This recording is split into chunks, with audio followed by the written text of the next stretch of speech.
Un video del Comando Sur exhibe maniobras militares en el Caribe bajo el lema letalidad rápida y decisiva. Desde la Casa Blanca, Donald Trump promete ataques por tierra contra las redes del narcotráfico. ¿Podrán los misiles rusos de Maduro detener una ofensiva de Estados Unidos? En un informe especial revelamos qué tan reales son las capacidades de los 5.000 IGLA que el líder chavista exhibe como símbolo de fuerza y defensa nacional.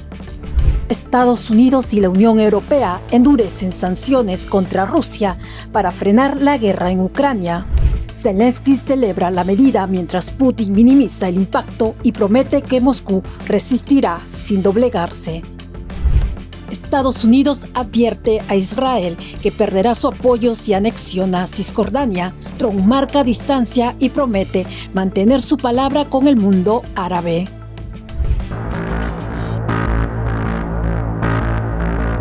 Imágenes recientes muestran desembarcos, escoltas navales y patrullajes aéreos, tropas, buques y aviones que operan en el Caribe bajo el lema letalidad rápida y decisiva desde tierra, mar y aire. Un video difundido por el Comando Sur dirigido al llamado Cártel de los Soles, vinculado al entorno de Nicolás Maduro.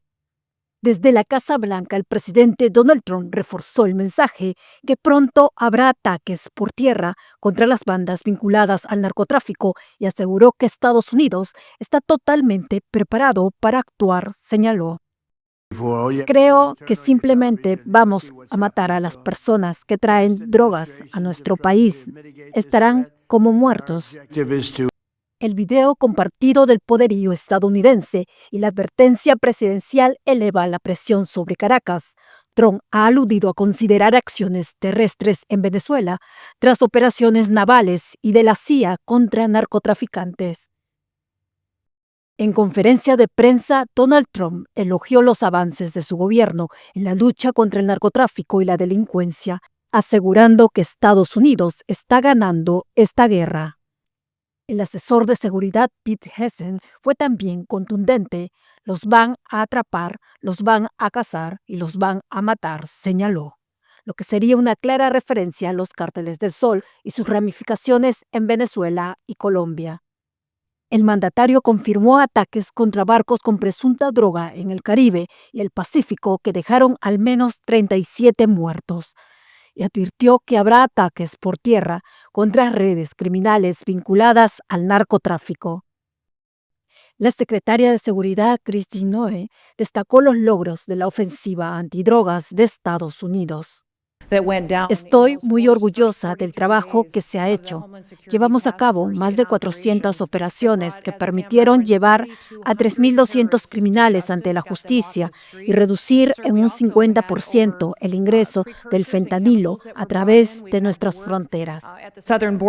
Finalmente, anunció el despliegue de la Guardia Nacional en Washington, Portland, Chicago, Memphis y San Francisco con el objetivo de reforzar el orden interno y combatir la criminalidad en zonas críticas del país. El líder chavista Nicolás Maduro afirmó que Venezuela cuenta con más de 5.000 misiles antiaéreos rusos IGLA distribuidos en todo el país, desde montañas hasta pueblos, para protegerse de posibles amenazas externas. Cualquier fuerza militar del mundo sabe el poder de los IGLAs y Venezuela tiene nada más y nada menos que 5.000 IGLAs en los puestos claves de la defensa antiaérea para garantizar ¿qué? La paz, la estabilidad, la tranquilidad de nuestro pueblo. Más de 5.000 y el rancho ardiendo. Para el que entendió. Maduro destacó que los operadores entrenan con simuladores para garantizar la defensa del territorio y aseguró que Venezuela es una patria inexpugnable. La tensión con Estados Unidos aumenta. El presidente Donald Trump aseguró que Estados Unidos está totalmente preparado para iniciar operaciones terrestres contra redes de narcotráfico vinculadas a Venezuela. Y le daremos un duro golpe cuando lleguen por tierra, y aún no lo han experimentado, pero ahora estamos totalmente preparados para hacerlo. Probablemente volveremos al Congreso y explicaremos exactamente lo que estamos haciendo cuando lleguemos a tierra. Señaló que probablemente notificará al Congreso antes de actuar y advirtió que golpearán cuando lleguen por tierra. Mientras tanto, Maduro presume los misiles Igla, portátiles y precisos, pueden derribar aviones, helicópteros y drones a baja altura, fortaleciendo la capacidad defensiva venezolana. El conflicto continúa. La Casa Blanca advierte que podría extender las operaciones a tierra firme, mientras Maduro insiste en que cualquier ataque será enfrentado, elevando la alerta en la región. ¿Qué tan peligrosos son los 5.000 misiles que presume Maduro? El líder del régimen chavista, enquistado en el poder de Venezuela, ha asegurado que tiene 5.000 misiles antiaéreos portátiles de fabricación rusa para defender al país cuando denuncia una amenaza militar de Estados Unidos. Pero la gran pregunta es, ¿realmente esos misiles pueden detener una ofensiva de Estados Unidos? En este video te contamos qué son los Igla-S, cómo operan y hasta dónde llega su poder real, más allá de las palabras de Nicolás Maduro. ¿Qué son los misiles Igla-S? El Igla-S, designado por la OTAN como SA-24 Grinch, es un misil antiaéreo portátil de origen ruso, pensado para dispararse desde el hombro. Es un Manpats, eso quiere decir que lo maneja una sola persona o una pequeña unidad, y su objetivo son aeronaves que vuelan bajo, helicópteros, aviones de ataque, misiles de crucero lentos y drones, no aviones a gran altitud. El sistema completo pesa en combate alrededor de 17 a 19 kilos. El misil mide poco más de 1,5 metros y el motor le permite alcanzar velocidades cercanas a 2.300 kilómetros por hora. ¿Qué pueden hacer realmente? Los Igla-S tienen alcance máximo de aproximadamente 5 a 6 kilómetros y altura efectiva hasta 3.5 kilómetros. Usan buscadores infrarrojos que siguen la firma térmica de un motor o escape. Si un helicóptero o un avión de baja altura entra en su zona, el misil puede interceptarlo y destruirlo. En otras palabras, son muy peligrosos para aviones que vuelan rasantes y para drones. ¿Pero por qué no son tan sofisticados como parecen? 1. Solo sirven a baja altura y en línea de vista. No cubren cientos de kilómetros ni detectan blancos a gran altitud. Necesitan que el operador vea o detecte el blanco para disparar. 2. No reemplazan una defensa aérea integrada.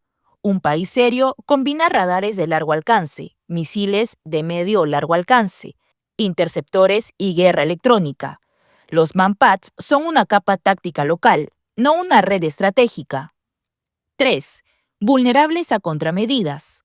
Aunque la versión S tiene buscador mejorado y mejor resistencia a bengalas, las contramedidas, bengalas, sistema de supresión, tácticas de vuelo, reducen su eficacia.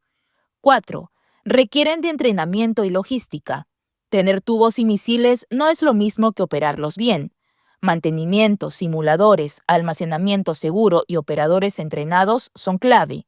Maduro afirma equipos de simulación, pero multiplicar la puntería real en miles de operadores es un proceso largo y costoso. La eficacia depende tanto del entrenamiento como del número de lanzadores.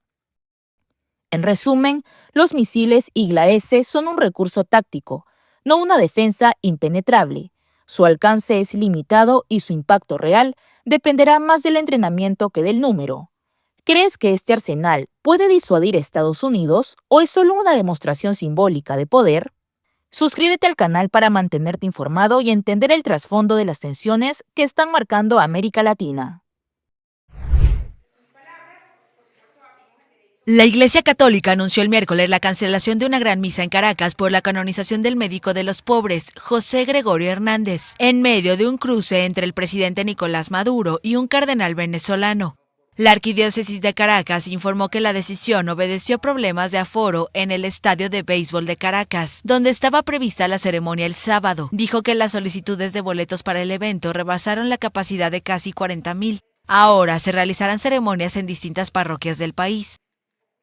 Entonces para nosotros era un tema de seguridad, porque como dijimos, el aforo se llenó completamente con el preregistro, sobre todo en estos últimos días que hubo una gran petición de entrada. Pero luego hemos sabido de intenciones de participación, de un movimiento espontáneo de personas que quieren hacer peregrinaciones a esta actividad. Eso implicaba la necesidad de tener como 3 estadios monumentales para poder albergar la cantidad de gente que quiere participar. La suspensión coincide con las críticas del cardenal y exarzobispo de Caracas, Baltasar Porras. Desde el Vaticano opinó sobre la canonización que la situación en Venezuela es moralmente inaceptable y aseguró que hay una merma en el ejercicio de la libertad ciudadana, el crecimiento de la pobreza y la militarización como forma de gobierno.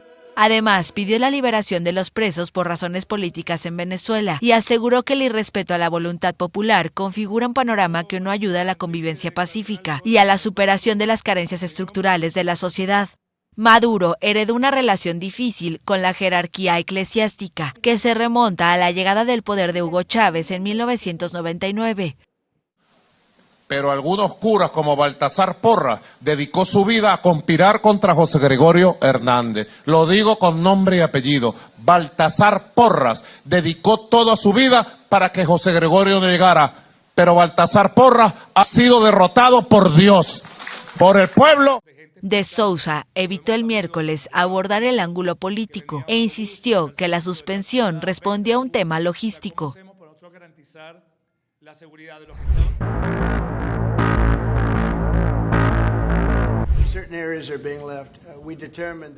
El presidente de Estados Unidos, Donald Trump, aseguró el miércoles que las conversaciones con su homólogo ruso, Vladimir Putin, sobre acabar la guerra en Ucrania no van hacia ningún lado. Siendo honesto, lo único que puedo decir es que cada vez que hablo con Vladimir tengo buenas conversaciones y luego no llegan a nada, simplemente no llegan a nada. Entonces, en ese sentido, él está luchando en una guerra, está en una guerra, hay 2 bandos muy competentes y así es la guerra, nunca se sabe con la guerra. Pero diría que es hora de hacer un acuerdo, muchas personas están muriendo.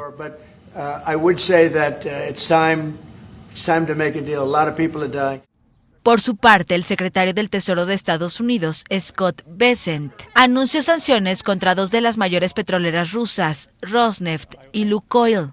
Ello con el argumento de que Putin se niega a poner fin a la guerra en Ucrania. Hoy es un día muy importante en cuanto a lo que estamos haciendo. Estas son sanciones tremendas, muy severas, contra sus 2 grandes compañías petroleras, y esperamos que no duren mucho, esperamos que la guerra se resuelva.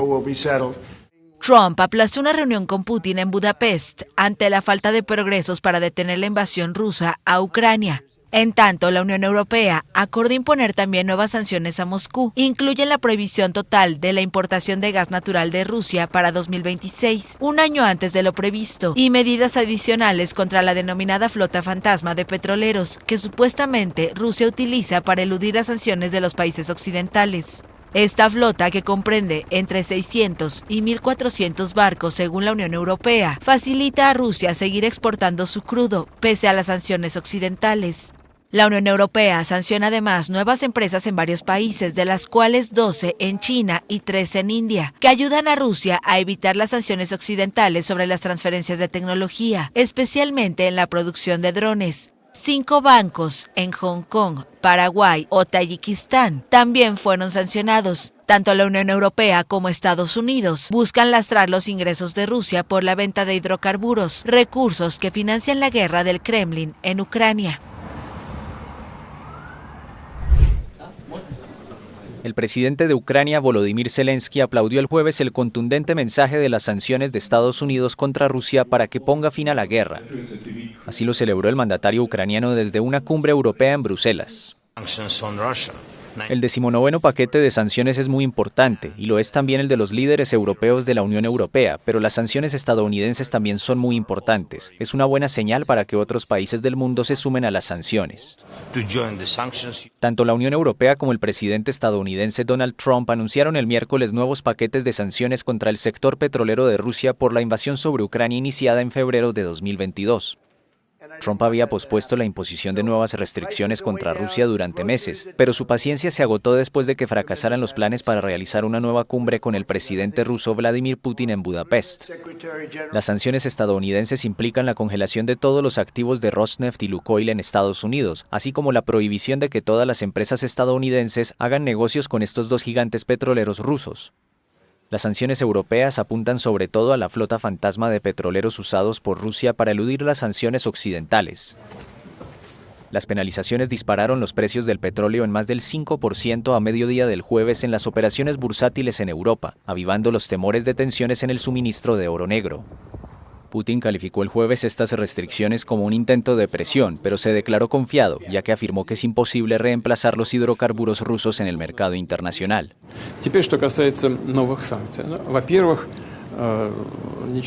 Ahora, en cuanto a las nuevas sanciones, en primer lugar, aquí no hay nada nuevo. Sí, ciertamente son serias para nosotros, eso está claro, y tendrán ciertas consecuencias, pero no afectarán significativamente nuestro bienestar económico. El mandatario amenazó con una respuesta contundente en caso de que el territorio ruso sea atacado con misiles estadounidenses Tomahawk, un tipo de armamento que Ucrania pide a Washington. De todas formas, prometió continuar con el diálogo porque, según él, es una mejor alternativa a la confrontación, a las disputas y especialmente a la guerra.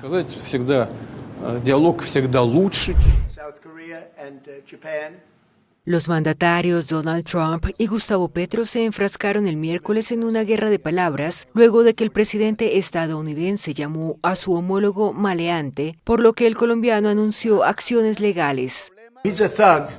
Él es un matón y es un mal tipo y ha perjudicado mucho a su país. Colombia está en muy mal estado, producen cocaína, tienen fábricas de cocaína, cultivan todo tipo de cosas que son drogas malas que llegan a los Estados Unidos, generalmente a través de México, y más le vale tener cuidado o tomaremos medidas muy serias contra él y su país. En el despacho Oval, Trump también aseguró que interrumpió toda financiación a Colombia. El presidente colombiano respondió en la red social X, asegurando que se defenderá judicialmente de las calumnias lanzadas en el territorio de Estados Unidos.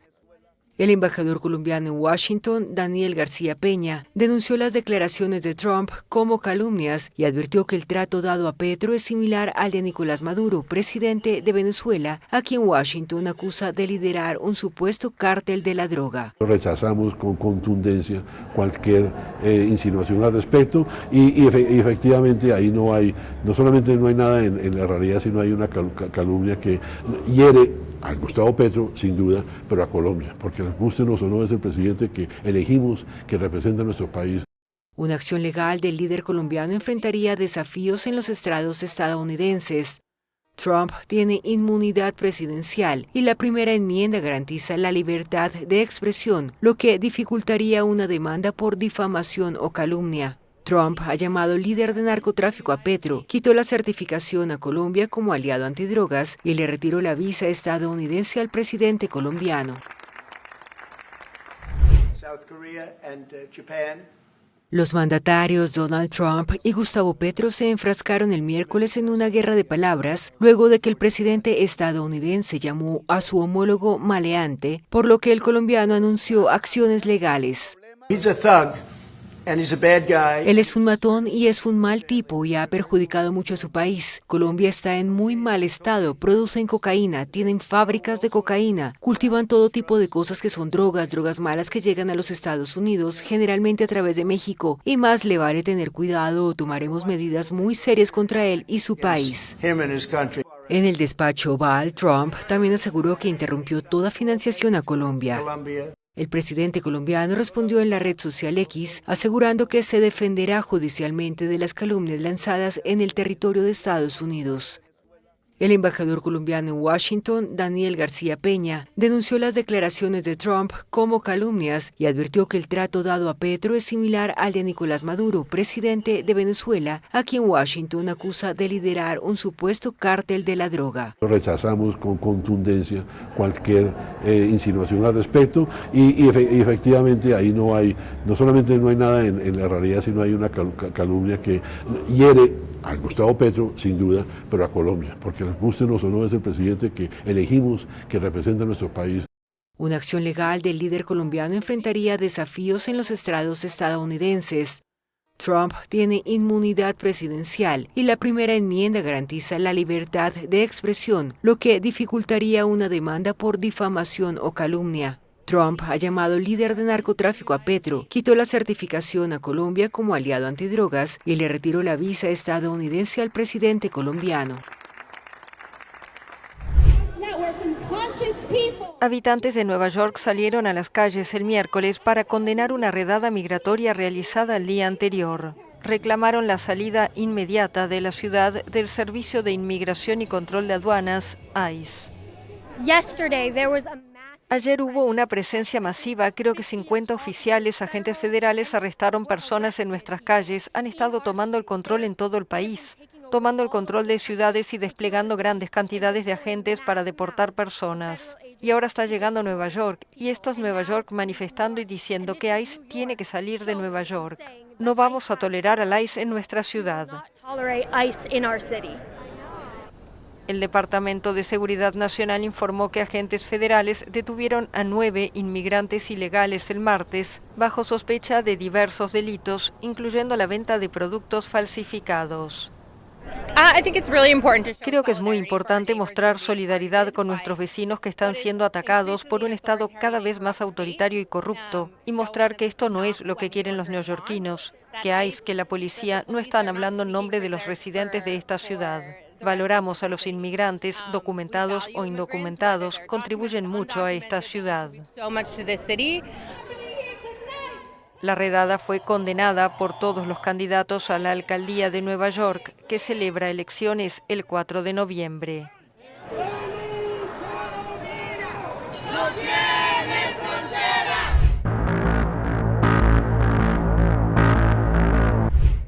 El presidente de Estados Unidos, Donald Trump, lanzó una advertencia directa a Israel. Perderán el apoyo estadounidense si avanzan con la anexión de Cisjordania. En una entrevista con la revista Time, Trump recordó además que dio su palabra a los países árabes de que esa medida no formaba parte de su plan para el Medio Oriente. La declaración se produjo un día después de que el Parlamento israelí aprobó en primera lectura un proyecto de anexión, lo que encendió las alarmas en la comunidad internacional. Trump busca ahora ampliar los acuerdos de Abraham e incluir a Arabia Saudita con el objetivo de reforzar la normalización entre Israel y el mundo árabe antes de fin de año.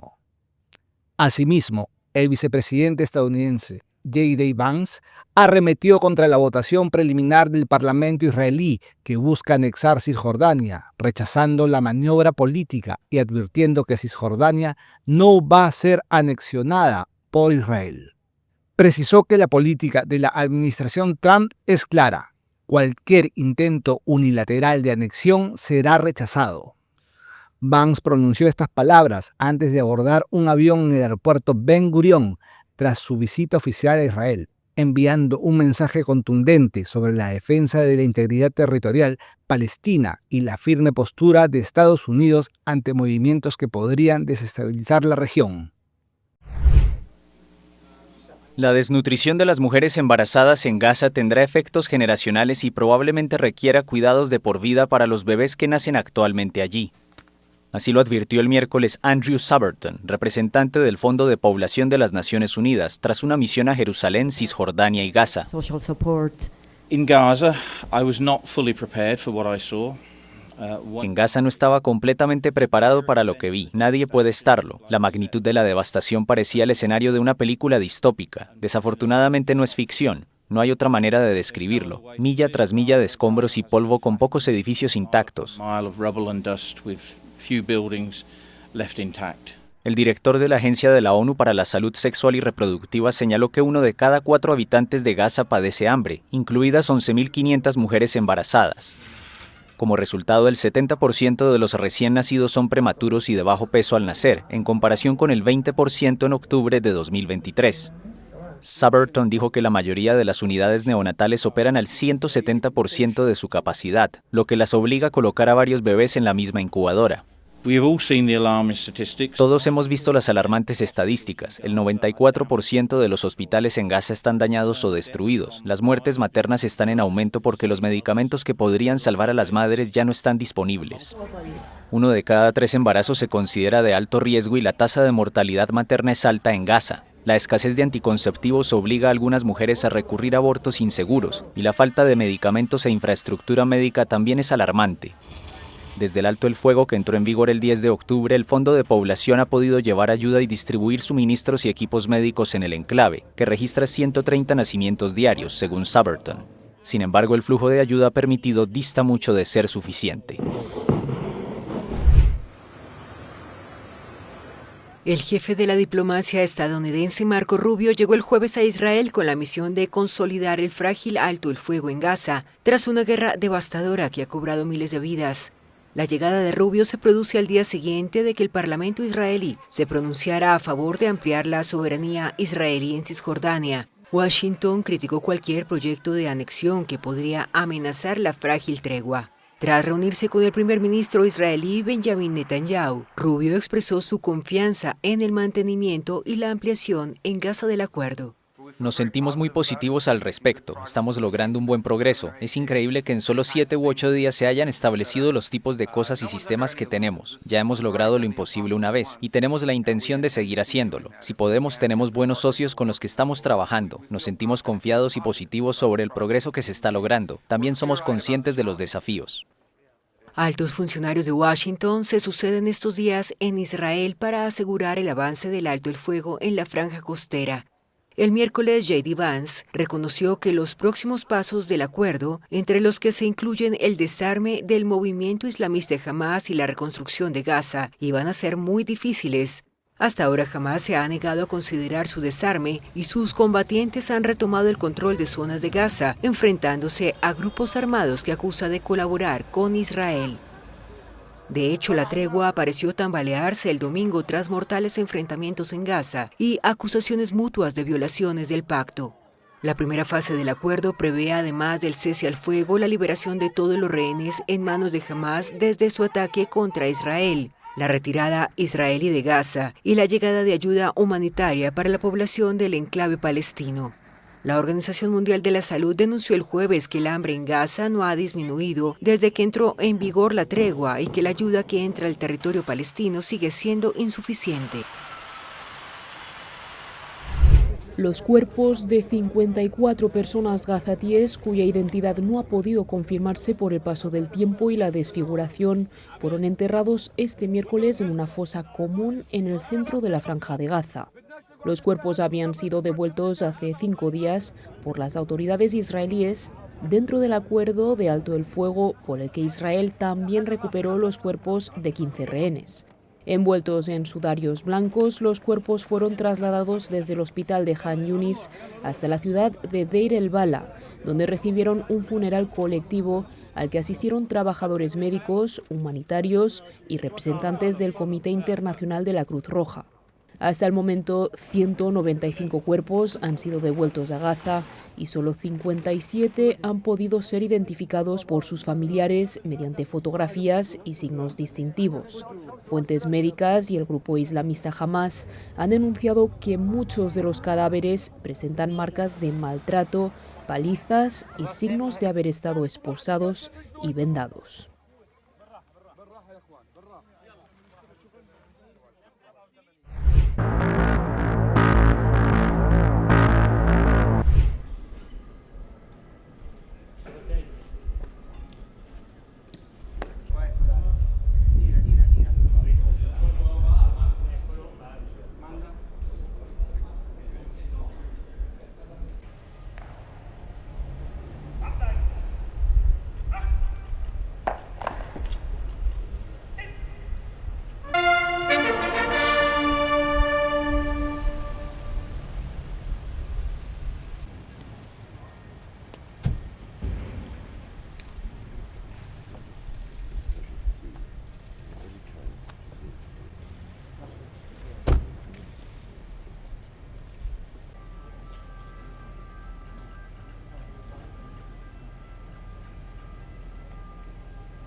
meet you.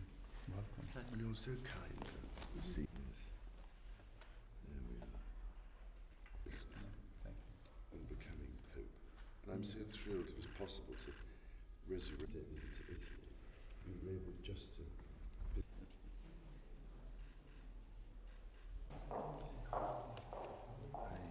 comes as a small token of our esteem and appreciation. King Edward the Confessor, by this marvelous man I met. Well, and likewise. Very nice. Very nice. Thank you very much. Versailles Palace, her works contained in the photography. So, present you with very kind. This is a copy of Pope Francis's message for the world day of peace, which was made by, there's a studio of mosaics. It's been here for centuries. So from Sicily, Japanese. Oh, that's a beautiful, beautiful place. Yes. Thank you. Thank you. More.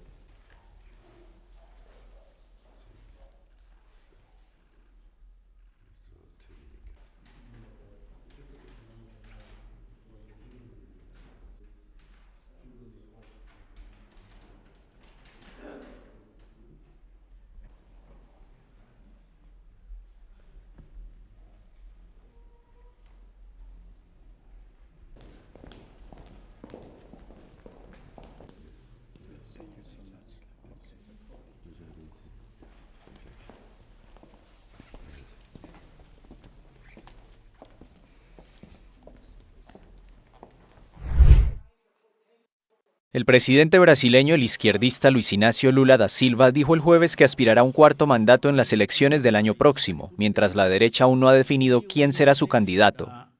Lula hizo el anuncio en Yakarta, durante una rueda de prensa conjunta con su par indonesio Prabowo Subianto. Eu quero lhe dizer que eu vou completar 80 anos, mas pode ter certeza. Quiero decirles que estoy a punto de cumplir 80 años, pero pueden estar seguros de que tengo la misma energía que tenía cuando tenía 30 y me presentaré a un cuarto mandato en Brasil. Vou disputar un cuarto mandato no Brasil. Brasil celebrará elecciones en octubre de 2026, en medio de una fuerte polarización tras la condena a 27 años de prisión contra el expresidente Jair Bolsonaro por liderar un intento de golpe de Estado contra Lula en 2022. Es la primera vez que Lula, quien ya gobernó Brasil entre 2003 y 2010 y cumplirá 80 años el lunes, expresa tan claramente su intención de volver a competir en las elecciones.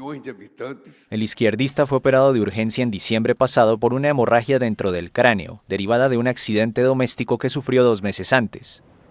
En reiteradas ocasiones había manifestado que si su salud se lo permitía, se postularía a un nuevo periodo para impedir que la derecha gobierne nuevamente el país. Bolsonaro está inhabilitado políticamente hasta 2030 por desinformar sobre el sistema electoral brasileño. La derecha empieza a barajar algunos nombres como candidatos, entre ellos el gobernador de Sao Paulo, Tarcísio de Freitas, y la ex primera dama Michelle Bolsonaro.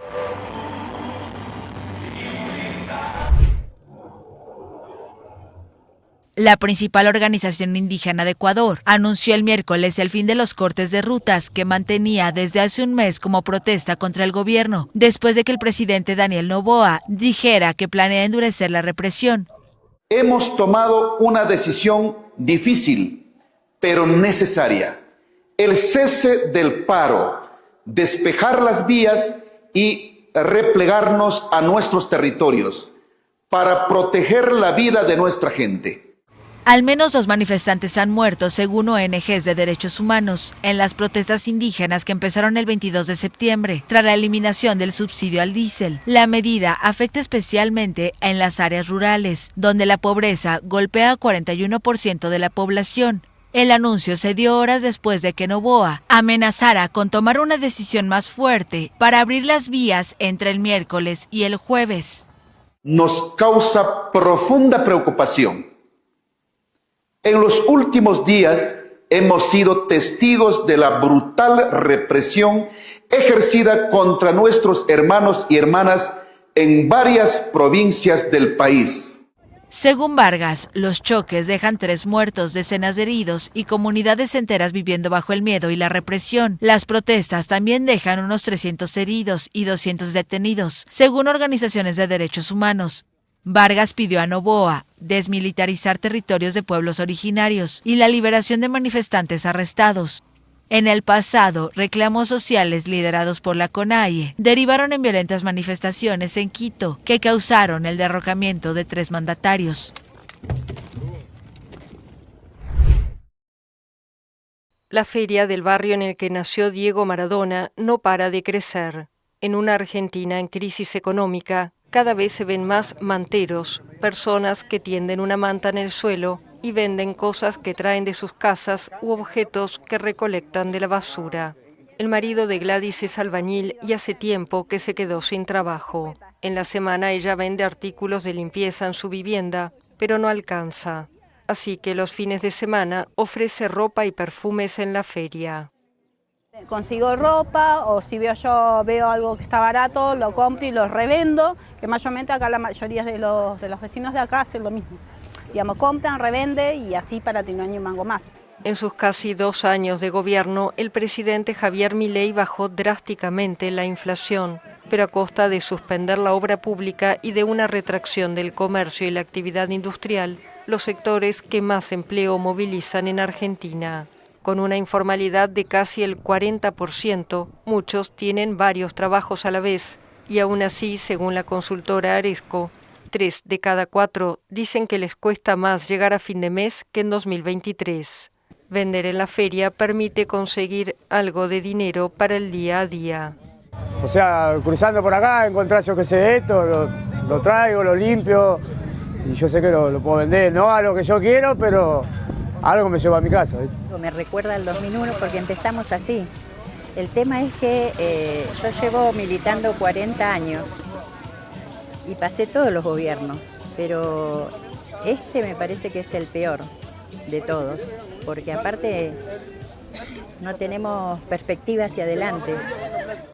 El politólogo y docente Matías Mora, oriundo del barrio, señala que el fenómeno del pluriempleo y la venta informal no arrancaron con Milei, pero advierte que la gestión de este gobierno lo profundizó. No es nuevo, o sea, no arrancó con este gobierno, el que tenemos actualmente, que es el de Javier Milei, sí lo profundizó y lo agudizó a niveles inconmensurables y que no dimensionamos las consecuencias que va a tener, pero lamentablemente es una situación que ya venimos acarreando desde hace muchos años. Un informe del Centro de Análisis Económico IETSE señaló que 9 de cada 10 familias argentinas están endeudadas y que el 88% de esa deuda se contrajo entre 2024 y 2025. Según el informe, de las deudas con tarjetas de crédito, el 58% fue para comprar alimentos.